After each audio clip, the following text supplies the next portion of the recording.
DBM confirms salary increase for 2024. Kinumpirma ng Department of Budget and Management, DBM, na magkakaroon ng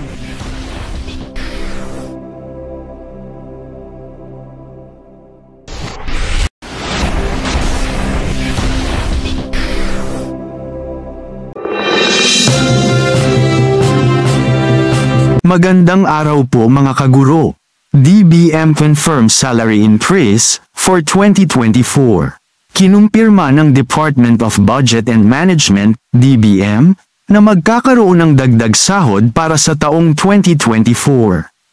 Ang pagtaas na ito ay bahagi ng Salary Standardization Law, SSL 6, at ayon sa DBM, ay magiging retroactive to January 2024, habang nakabinbin ang presidential approval.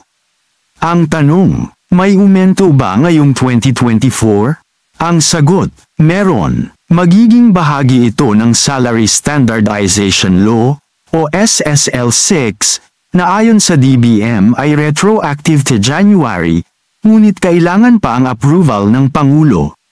At narito po ang discussion highlights.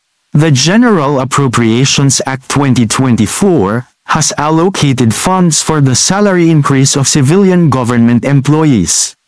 The Governance Commission for GOCC, GCG, has completed studies for salary increases under Salary Standardization Law 6, which is expected to be enacted through an executive order.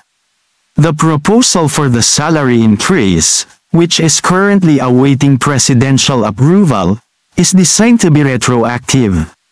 This means that if approved this year, the increase will cover the period from January 2024.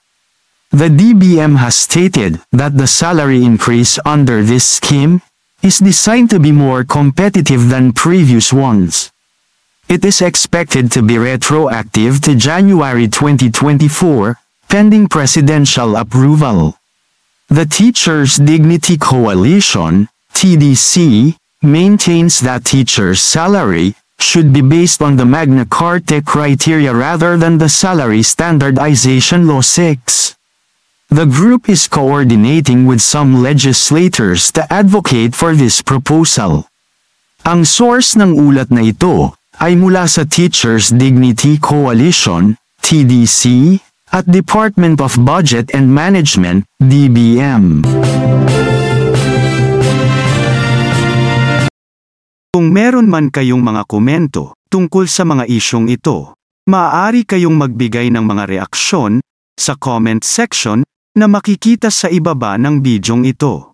Maraming salamat, at kung ikaw ay interesado ng mga bidyong tulad nito, mangyaring suportahan ang channel na ito sa pamamagitan ng pagpindot ng like, pag-share ng mga video, at kung bago ka pa lang sa channel na ito, please subscribe sa channel na ito at pindutin ang notification bell at piliin ang all upang maabisuhan ka para sa mga paparating pang mga videos.